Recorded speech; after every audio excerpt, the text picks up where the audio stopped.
Welcome to the NCO Journal podcast, where we explore NCO professional development.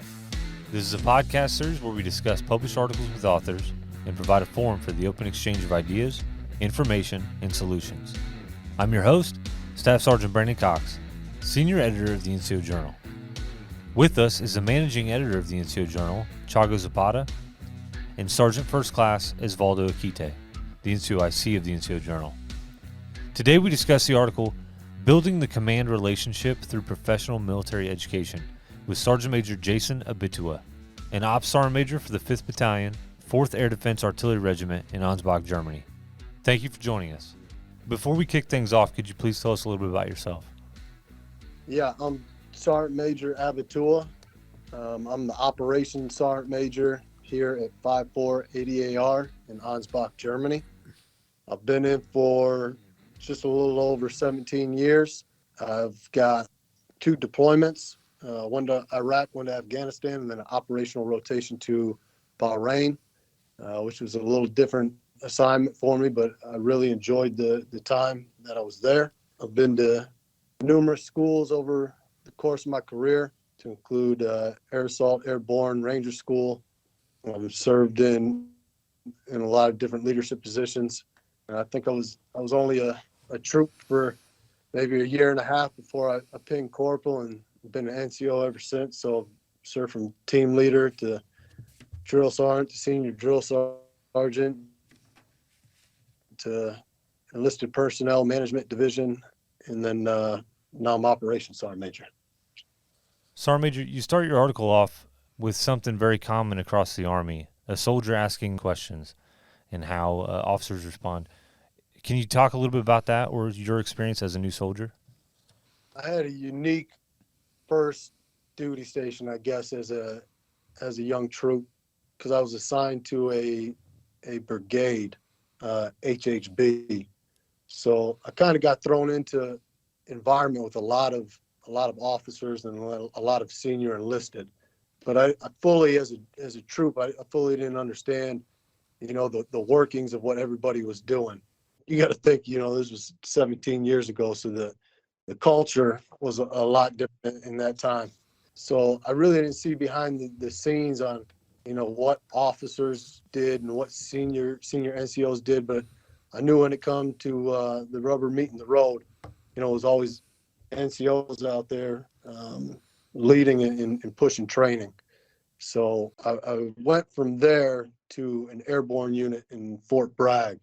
The NCOs definitely turned up the heat on who you report to and who you talk to. So I found myself kind of as a young soldier not being able to talk to officers unless it was on like a break, or in passing, or you guys were in the field just shooting the breeze.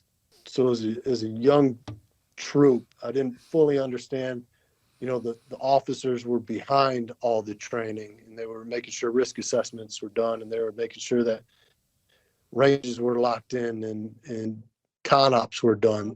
So it's kind of my experience when I first got into, you go talk to an officer on your own as a younger soldier, and it was like, you better have your first line leader with him, and you better have a damn good reason to talk to him. I thought personally, from the reader's perspective, I thought that was a good approach. Putting that kind of scenario, because it was something that kind of drew me in immediately. So kudos to you on that for choosing that specific scenario, because I think one of the important things about writing and submitting work, especially to the NCO Journal, is that NCOs, I think, they're busy. They don't have time to mess around or whatever. Something like that where you're able to capture or snag the reader at the very first part of your article. You could write the best article in the world, but if nobody reads it, what's the use? Is that what your purpose was when you picked that specific scenario to start your article? Yeah, 100%. I wanted something to catch the reader and bring them in and make sure that they were interested in the article. And honestly, if it wasn't for the Sergeant Major Academy, I probably would have never took this step and put myself out there and writing this article. So just the education advancements that the NCOs have made throughout my career has been leaps and bounds. They definitely taught me a lot there. that helped me write this article. Sergeant Major, you mentioned that learning the importance of the NCO and officer collaboration and working together changes everything for you. Can you tell us a little bit about when that happened and how that moment changed everything for you? Yeah, so I was probably first time I had a lot of interactions with an officer was when I became a drill sergeant. Believe it or not, an environment that's run basically by NCOs. But we had an XO, and he was phenomenal. There was the XO, and we had the company commander, and that was it for officers. As I made moves as being a drill sergeant from just being a regular drill sergeant to a senior drill sergeant, that relationship strengthened. And seeing the amount of work that he did to make sure that we could do our jobs as drill sergeants, from memorandums to range requests to coordinating food at the DFAC, was unbelievable. And I realized at that point, as a senior drill sergeant, that I needed to leverage his expertise and his schooling to help me and help my other drill sergeants really accomplish the mission. Sergeant Major, what is it about today's Army and environment that could make this collaboration possible for many NCOs as it did for you? The Army in general has changed. We have more of a culture of why, and everybody wants to know. So I don't think there's a huge barrier now in a soldier asking a question of, hey, what do officers do? What does my lieutenant, my platoon leader, what do they do? So I think we have a more open community now to where soldiers can ask those questions. But not only that, I think our NCOs do a lot better job of educating younger NCOs on the importance of having an officer and letting them see kind of what they do behind the scenes. Your premise of tying the NCO professional development, the schools together, so that you guys communicate, the officers and the NCOs communicate in certain scenarios, I guess. Would that be an accurate way to put it? Any challenges? I mean, maybe I'm playing devil's advocate, but what kind of challenges do you see in communicating across distances?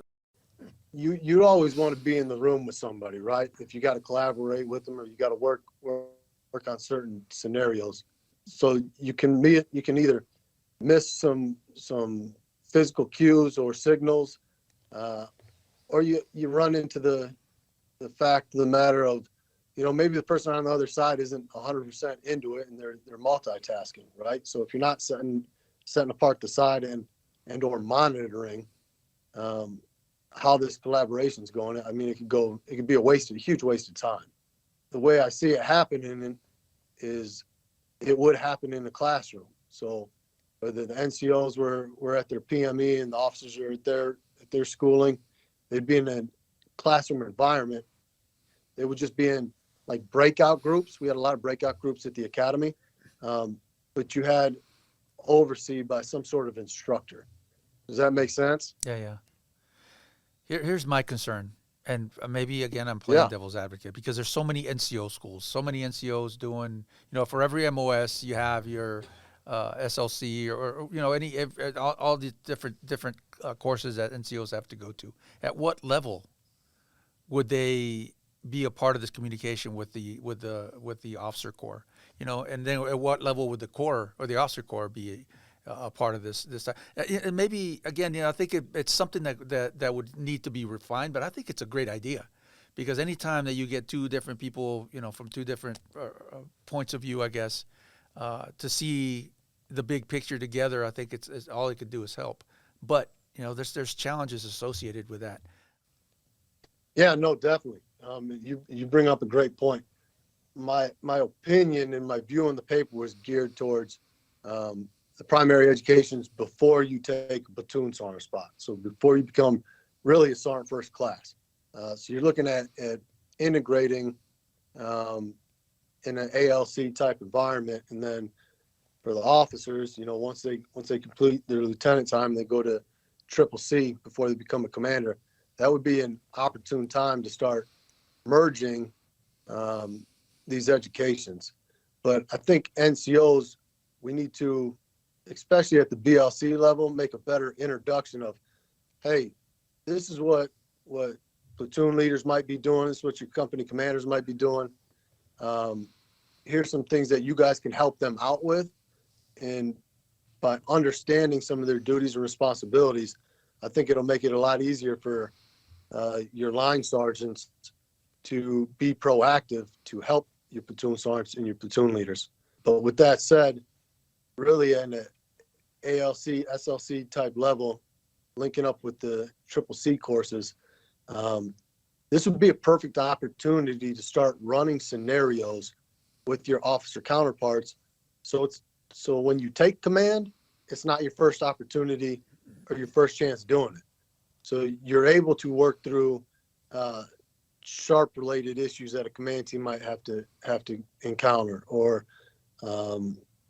EO type issues, or having a problem with the Army body composition program in your battery. It'd be an opportunity for you guys to share the ideas in a learning environment prior to you actually having to get in the game. Yeah, I think that's one of the things you mentioned in your article is that this training, prior to the command relationship training that officers and NCOs will have to come together and do, is probably the best way to do that through scenarios. Can you talk a little bit about a scenario that really helped you out, that approach problems before you're actually in the line unit? So I guess it depends what level you're looking at, though. But so, like, let's take MDMP for example, right? Depending on your experience, that's not something in NCO has a ton of practice in. But for officers, that's taught at the very beginning, MDMP, and going through all the steps.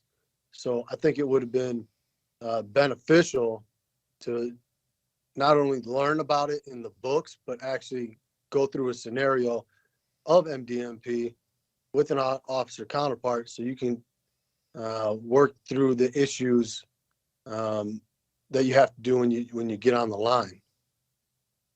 And that's where my question from before, which you answered, just fine. I'm just bringing it up, is that, there's ALC courses for different MOSs. So there's going to be a lot of NCO ALCs for, say, the aircraft repair guys like you, or the grunts like Sergeant Kite and other NCOs. So there's going to be a lot of things going on and only a few CCCs. So, that's what I think one of the big challenges would be, at what point, who would you tie those, who would be communicating or working together in those classes? That would be the challenge, I would say.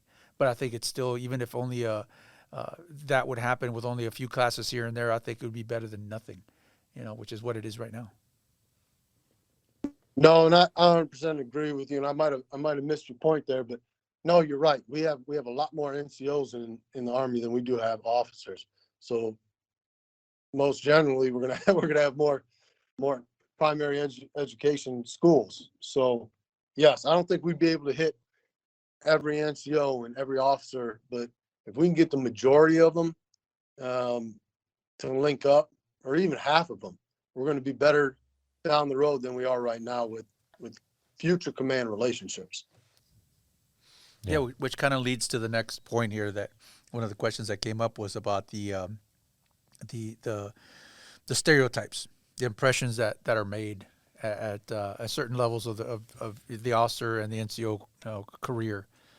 And I know that was one of the things you talked about in your article. Do you have anything? Yeah, that's what I was going to say, because if we're looking at ALC for the NCO side and for the Captain's Career Course for the officer side, you're talking about young NCOs here, young officers, and one of the problems that you mentioned is that divide of first impressions affecting future NCO officer relationships. And so is there a danger of having them come together too early and maybe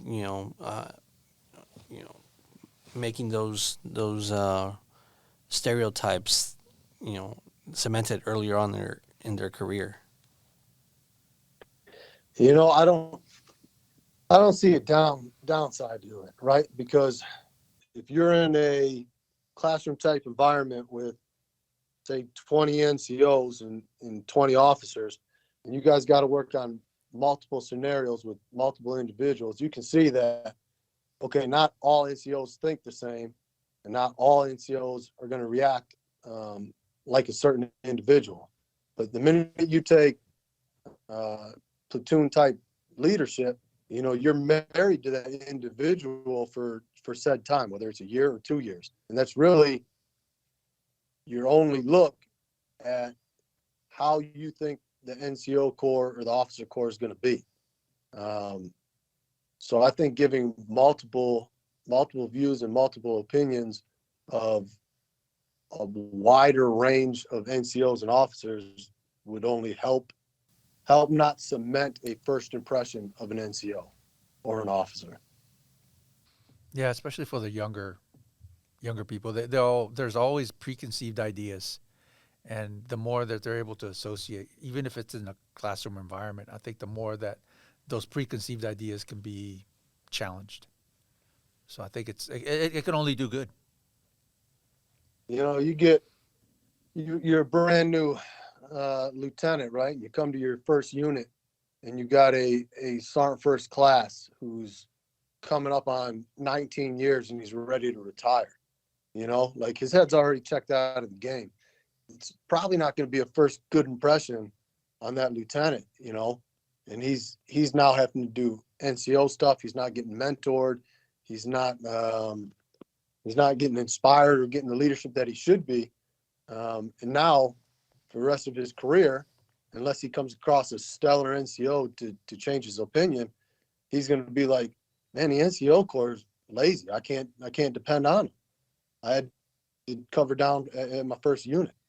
So that's kind of what I was going at and getting after is, you might not have, because we're not lucky enough to pick who we're going to ever be in command with. So it's always a roll of the dice. But with more exposure to more NCOs and more officers and getting that time in a school type environment to practice to where it's not going to 100% affect your career, I think it only builds on strengthening command teams later on.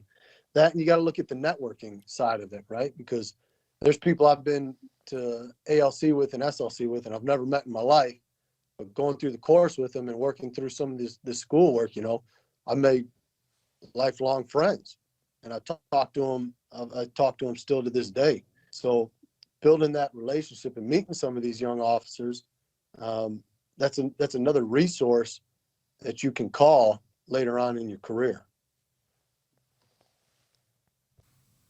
Yeah, I think that's one of the things too about when it comes to when I first took over the NCO Journal back in 2015. There were issues with somebody. It was at the Sergeant's Major Academy, and there was challenges to when we got some submissions from officers, and they were resistant. No, this is the NCO Journal. This isn't the place for officers. But I completely nixed that because I thought, this is the place where where NCOs come to grow, where they come to learn, and what better place to learn about the officer counterparts.